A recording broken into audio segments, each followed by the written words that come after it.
Mary, she's so hairy down there. I seen it.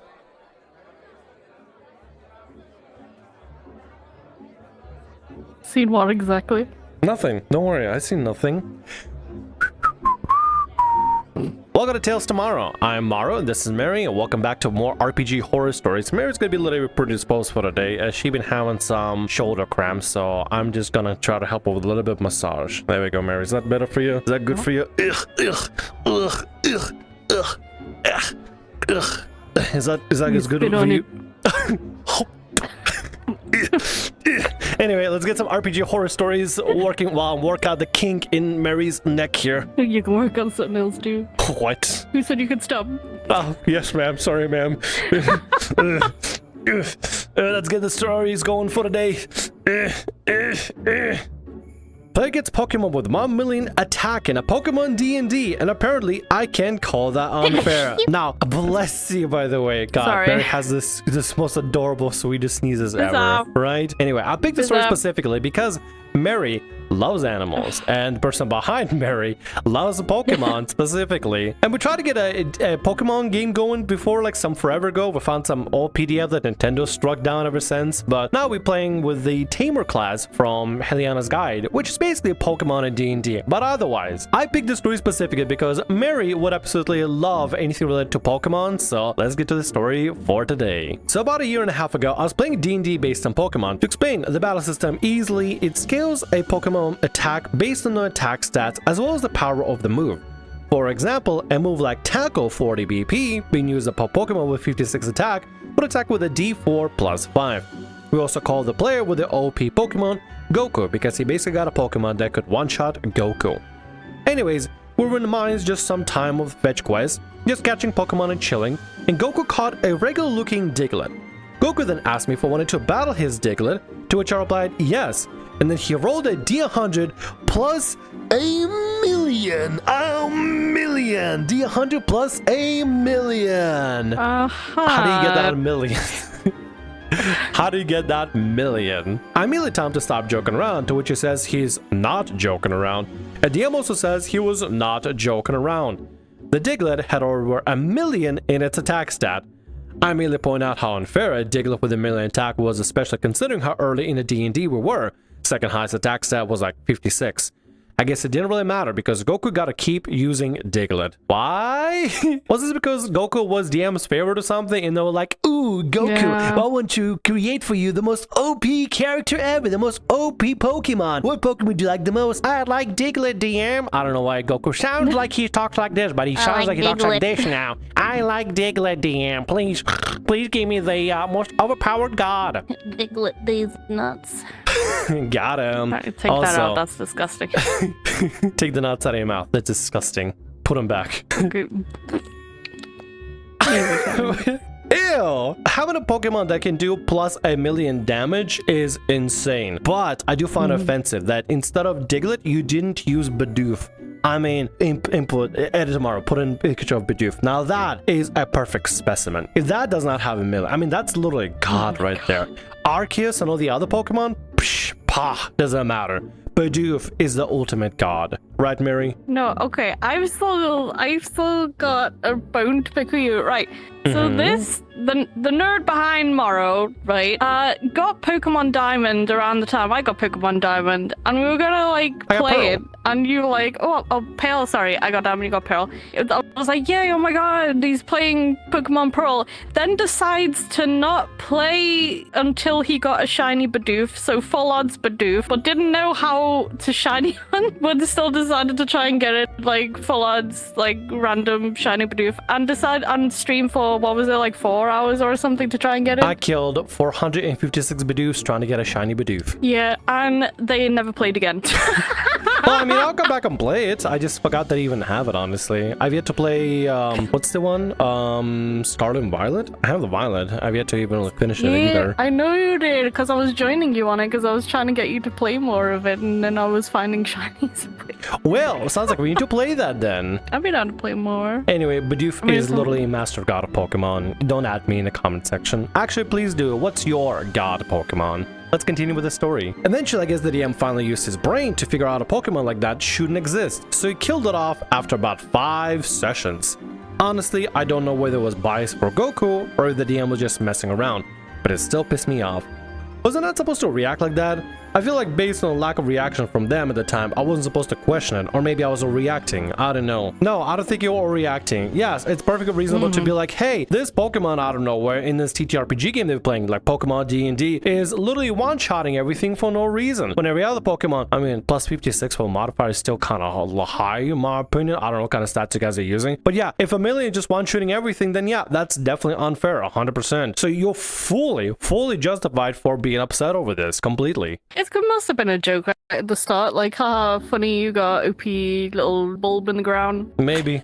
Potentially. I don't know. Could have been a funny little gag that lasted for too many sessions. It lasted 5 sessions, which is 5 sessions too long. To be fair, maybe. Or maybe they forgot. Maybe it was just one of those, like, here's a joke for the first sesh, and then just left it, because, like, oh. I bet you what happened. They got to, like, a gym battle against the one that DMs the NPCs and stuff, and the Diglett was just one-shooting everything, and the DM was like, oh, that's unfair. Now I'm gonna turn on my thinky brain. We gotta delete the Pokemon now, because that's too much. Either way, it just feels like a gag that lasted for a little bit too long. Nobody really found that funny except the DM and Goku at the time. But I mean, glad it got taken care of at least. By the way, if you want to play like a Pokemon-esque kind of class in your D&D session without completely overdoing it, like, I'm not sponsored or anything, but Mary has been playing some of the Tamer from Heliana's Guide, the third-party book by Loot Tavern, I believe they're called. Was it Loot Tavern? Something like that. Hold on, let me double check. I just want to make sure I'm giving the right name. I don't want to say anything stupid. Oh, beyond what I already said. Yeah, Loot Tavern, it is, yeah, Loot Tavern. Tamer class is made by Loot Tavern. I'm pretty sure you can find some PDF, like sample PDF they have online available for like how to like play it. But basically it plays a little bit like, Pokemon in D&D. And it's pretty balanced so far from when we tested it. Maybe a little bit underpowered, just a tiny bit. But it really depends on what you start. It depends on what you start off with. But it does have a system where you can actually grow your little like captured monsters and stuff. Not necessarily Pokemon, but you know what I mean. It's pretty cool. I highly recommend checking that out if you want to add a little bit of that Pokemon flair to your D&D campaign. Let's move on to the next story for today. DM pretend to have amnesia after players quit his game. When I was still very new to TTRPGs, I got invited to a virtual Mage the Awakening campaign. DM, named D for this story, was a player in the first campaign I played in, which was a virtual Hunter the Vigil game. Honestly, the behavior I witnessed from D in a Hunter campaign should have foreshadowed that the Mage game would go. D was often disruptive. For example, he kept wandering around the streets of his city during the session group calls, interrupting the game to yell about cars that nearly hit him. Another example, he once kept going on about how he ate chocolate, claimed to be allergic to chocolate, and how he wasn't feeling well. Not feeling well apparently meant acting drunk instead of going to anaphylaxis, but he dropped the act once another player threatened to halt session to call an ambulance for him. Eventually he's removed from the Hunter game, but at the time I was not privy to the exact reason why. There should have been red flags to me, but I wasn't experienced enough to know better, so I gave him a chance as a DM. By running around talking in the streets, like, were they just like on the phone and just like walking around, just playing what I guess TTRPGs through the phone, screaming at somebody? Is that what they were doing? I don't think there's like, you know how I have Pokemon Go? I don't think they have D&D Go. We just have like a little app and you can play D&D by just walking around somewhere. Although that would be kind of cool actually. D&D Go would be kind of sick, right? D&D Go. Yeah, Pokemon Go did really good. D&D Go would be kind of sick, right? You walk around, you level up, you battle virtual monsters depending on where you go, do virtual quests and stuff. That'd be kind of sick actually. I played an Acanthus in his mage game, and for quite a while I was genuinely having a lot of fun. My Acanthus formed a romantic relationship with another player's Mastigo's mage. Mastigos? God, I'm getting the names wrong, sorry. The relationship was gay, but D on more than one occasion tried to turn it straight by gender bending one of our characters. He would concede to changing our characters back as we asked, and would find some reason to brush it off and not assume ill intention on his part. When he gender bent the Mastigos, it was during a bender of the Cabal was having a bachelor's party, so we chalked that up to drunk magic shenanigans. When he tried to gender bend my Acanthus, it was when I misspoke telling a genie my character's wish. I meant to answer, I wish to be the best ballet dancer in the world, but instead answered, I wish to be the best ballerina in the world. It took some back and forth out of character discussion before he allowed me to retcon my answer. So we have a DM that clearly tries to force gender bend your characters, is really disruptive to the table, shows a lot of red flags, and for whatever reason was removed from the other table without the DM or GM, whoever was telling you guys beforehand. He decided to still play with the DM, with the D. I mean, a couple of mistakes here and there, a couple of little accidental goofs and gaps is fine, but I don't know about you, but I'm kind of noticing a little bit of a pattern going on here. D is very like a very chaotic ball of energy, and also potentially a liar. People to joke around about different diseases and stuff. Mary and I actually know somebody that from not D&D related whatsoever that has said a lot of fibs about family death, pet death, a lot about having COVID, yet clearly went on social media and walked around like, you know, went to different restaurants and stuff. They said whatever they could say to try to get attention, not just for the sake of attention, but because, well, they were streaming at the time, and that garnered a lot of good faith from their viewers and people discovering them, which got them a lot of people subscribing to them and giving them money. So in a way, it became like a very profitable lying venture, until finally they got caught red-handed and literally disappeared because they couldn't handle the pressure of dealing with trying to defend their own lies, because one lie after another began toppling down. At first I thought you were talking about someone else, and then I was like, oh wait, yeah. No. I mean, to be honest, when you know people in VR chat, that blow up and explode, you tend to find out that a lot of them, well, not a lot, but a few of them, a couple of snakes in the grass, are lying for attention and sometimes even for profit. It's unfortunate set of events. We're in that zeitgeist. We know what's going on. We know what's up. And I kind of feel like D is going to be kind of similar with that too, a little bit. Maybe, we'll see. Let's continue. When he seemed to get bored of running the mage campaign, he started up another campaign themed around humans gaining alien powers using a system that he designed. He invited me and the Mastigos player to this new game, but when the Mastigos player shared some of the feedback on the system and criticized how powers were delegated to players, he took it out on them during the following session of the mage campaign. Akabal had run in with Celesti mages, who corrupted the goddess Gaia. Gaia lashed out at the Thyros mage in our party, and the Mastigos cast a spell Interpose to be the target of the attack instead. D then took this as an opportunity to auto-kill the Mastigos, which stunned everyone, because it was not telegraphed that Gaia's attack would be a one-hit kill. Mastigos player was very clearly upset by this outcome, so D brought in another god our party had a run-in with before, Loki. We assumed this would be a Deus Ex Machina moment to undo killing the Mastigos, so Cabal begged Loki to do something to save our fallen party member. Loki instead just joked around, called our party dumb, and then left, making us question why D even brought this NPC into the scene. Afterwards, the whole table just sat in awkward silence for 10 minutes, not exaggerating, trying to process what happened. I finally broke the silence by suggesting we end the call because I had to go to work. So they take opportunity, take it out onto your player, one-shot them unfairly, most likely. I don't know anything about the system, but having a character be one-shot and insta-killed, I'm pretty sure is not fair in really any TTRPGs, unless you're playing one that's like really hardcore niche ones where you can just like one thing, oops, you die kind of thing. But then they introduce another character in there just to mock you guys. Why is your DM so antagonistic? I don't get it. I'm like a boo, you suck. Yeah, exactly. They just come in and be like, huh, you guys are idiots. Huh, I came over here to laugh at you, and just walked away. I mean, I guess Loki is a trickster god, so it kind of makes sense for Loki to do that. But I mean, to do it in such a, like a blatantly malicious, like mean-spirited way is just like, damn, dude, your DM doesn't like you. Are you sure you want to play with this kind of DM that doesn't like you? Because I don't think they like to spend time with you at all. I think he's just doing it to annoy them, to be fair, at this point. Or like maybe they're just like trying to rub her in the face, like someone died and stuff like that. It was your fault. Yeah. And I don't know. It just seems stupid. That is so mean-spirited. Your DM is a dick. Mastigos player and D had a long heart-to-heart discussion a week later, which at first seemed productive. D admitted that he unfairly targeted them for critiquing his alien game and that he didn't act like a good friend. The Mastigos player accepted his apology and worked with him to create a plot for our party to revive the character by going into the underworld. My Arcanthus took a role similar to Orpheus in this arc, except in his rendition, he resisted the urge to look behind him and succeeded to retrieve his lover. It was an emotional and satisfying conclusion to a bad DM call, and we thought it would be the end of any out-of-game woes with D. Not long after, D ran a solo session for my Arcanthus so he could be recruited into a legacy. My solo session was about an hour of D quizzing my character as an NPC that was supposed to be his mentor, calling all my answers dumb, and insinuating that my Arcanthus had little personality to him outside of being in love with the Mastigos. It was a humiliating solo session where I felt D was just calling me a bad role player the whole time, and I cried afterwards. The other players at the table were furious on my behalf, and also baffled about what I could have done to warrant this sort of treatment from D. I feel like such a betrayal of all the promises he made in a Mastigos player to be both a better DM and friend, so this was considered the last straw. No third chances. All but one player walked away from this mage campaign. The remaining players in this alien campaign caught wind of that, went down into the mage game. Let me know that they didn't approve of what happened, but are open for giving him another chance. He decided to put his alien game on hiatus and spectated a Hunter the Vigil game his alien players were involved in.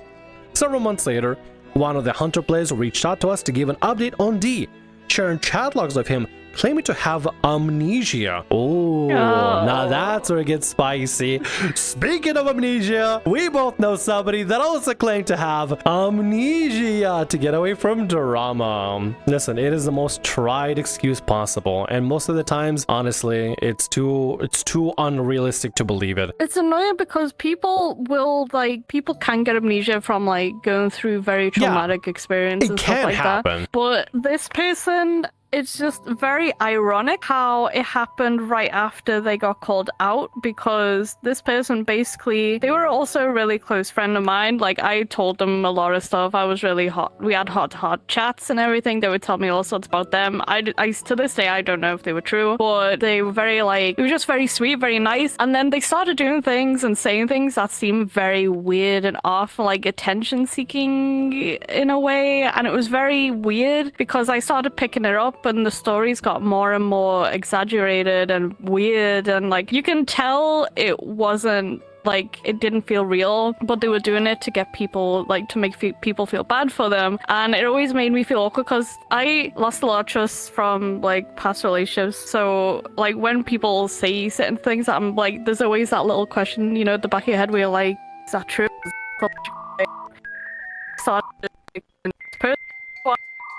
That internet. Internet? Is it mine? It might be mine. It's probably mine. My internet cuts out now in VR chat for some reason. My ex was a pathological liar. I know I told person about it, which is ironic. I told the internet started cutting out as you say that. Sorry. It is my internet. Oh, it's like the internet. As soon as you start talking about it, it starts disconnecting, it starts lagging. When you don't talk about it, it's fine. Here, talk about something else. Talk about ATV. I'm just gonna wave and smile. What Mary is trying to say, though, since her internet's acting up, it's difficult to hear what she's saying. But basically, she had a lot of trust issues before because when she was in previous relationships, she had a lot of people that she was with that turned out to be pathological liars. And it became a really unfun experience of having to deal with, constantly having to second guess if what they're saying is true or not, and having to play this guessing game every single time. So when this person that she knows, actually both of us know, started to get caught in the lies, they immediately played the amnesia card. Oh, guys, I had an amnesia, I don't know, I woke up but I don't remember anything, just to like scapegoat the entire issue, which is not okay to do, because you're being a coward at that point. You're being a coward, a liar, and you're being a really terrible person because you're just trying to escape from the responsibility of having to deal with your own consequences. You made the bed, you gotta sleep in it, you gotta take care of it. But this person like here, like the one that Mary knows, whenever you deal with a pathological liar that lies constantly and then tries to cover the tracks with something silly like amnesia, it's the worst because you feel like you can't trust anything with this person. Imagine being with somebody and I feel like you can't trust them. You can't be with somebody like that. You can't even have like a proper relations. You can't even have friendship with somebody like that, especially if the only thing they're doing is just lying and then lying and then lying to get away from lying, to escape the lying, because it just lies on top of lies on top of lies until this pyramid of lies like a Jenga tower falls over. Don't lie to your friends. I will say that. This is the moral of the story. Lie to like attention. It's like it's a that. Don't lie to your friends and don't lie for attention. Be an honest person. Live an honest life. Poor Mary. Her internet is some sort of gremlins are eating her internet cables and stuff, and therefore she's stuck. Let's continue then. The story was that he fell off the roof for an abandoned building he was taking photos of and hit his head hard enough that he completely forgot the last 5 to 7 years of his life, including most things related to TTRPGs. However, he happened to remember the name of the characters he wanted to play in the Hunter game, something he kept subtly hinting that he wanted to join as a player despite being gently let down by the DM because it was already at capacity. This started with him asking the Hunter group chat about what sort of game they were playing, with questions about NPCs mentioned in the chat's history. He later tried to garner sympathy by mentioning that he thought he did something wrong in the past, leading to his dislike of the name D asked to go by a different user handle instead. That was something he wanted to do before claiming to have amnesia, since at this point his name was associated with bad reputation in our shared RPG community circles. The Hunter players previously called him out for trying to run away from the consequences of his own actions by changing his username instead of owning up to what he did wrong and bettering himself. But if you have amnesia, that's a free pass to start with a clean slate, right? The first thing they do as soon as they get amnesia is saying, oh yeah, I have amnesia, I forgot everything 5 to 7 years. Hey, this game that you guys are playing is totally not familiar to me. What is it about? Can you tell me about the NPCs in this game? Why would you even care if you have amnesia? That's the funny thing. They're trying to pull off this, like, they think it's like a 3 billion IQ move, but instead it's the dumbest bottom of the barrel IQ move. It's stupid. It's dumb. It's trying to run away from responsibility instead of just owning up to stuff. Ridiculous.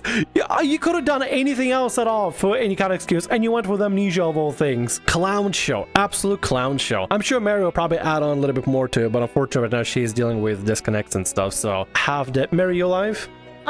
You good, Mary? The moment you pointed to me, my internet died.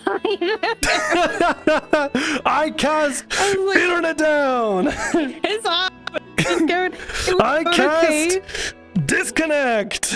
I was waiting for it to fix. I was like, I'll settle. It was going okay with your talking. It was crackling a little bit, but I was keeping an eye on it. It's fine. And then the moment you turned around and looked at me, it just died. It's you. You're Guys, causing it. I have the power to disconnect. Disconnect. I cast disconnect. None of the Hunter players believed D, but they were too nice to call him a liar directly. They made no effort to try to connect with him with us, the mage players, thinking that this was one of his goals behind feigning amnesia, but they had to share this insane story he tried to spin. The Honor DM humored D in good faith for at least 2 days before calling him out on inconsistencies in his story, what he claimed to remember. She set her foot down by telling D that she would be removing him from her game's group chat, and that he needed to get real help. D took this in dismissal with grace, hopefully that he could connect with the Hunter players again in several weeks or months when he felt better. Fortunately, if everyone evolved, that'd be the last any of us would hear from D. The mage game was the second TTRPG I ever played in, and it's sort of a wonder why I continue waiting to play the other campaigns after that experience. But this remains one of my favorite horror stories, style purely for the Amnesia gambit. If you want to reconcile with something, don't lie on top of lies on top of lies, because a great castle of lies, like a house of cards, will eventually crumble. Try to stick with it the whole time was ridiculous. I think honestly D would have had a better time actually owning up to things, actually talking about stuff, actually admitting, yeah guys, I messed up, sorry, this is just me, I need to be held accountable. It's much easier and much better, honestly, take accountability than to constantly build everything on top of lies and more lies. But unfortunately, that's not how D rolls. D just wants to do whatever they want to do because they just go for that. Do we have any wise words from Mary? Did the ether bring you back from the dead? Internet sucks. Internet sucks, guys. Make sure to check your cables and stuff. Anyway, thank you so much for watching. Don't fake amnesia. And that's a wrap. That's all the stories for today. Thank you everybody so much for watching. I hope you enjoyed the stories for today. Thanks so much to Mary for being our surprise host for today. Mary, do you have any other final words before the video ends to the people? Keep cheese in your top drawer and eat it when you cry. Hopefully you don't have to cry this year. I wish you guys nothing but smiles and everything. Thank you so much for watching. Bye.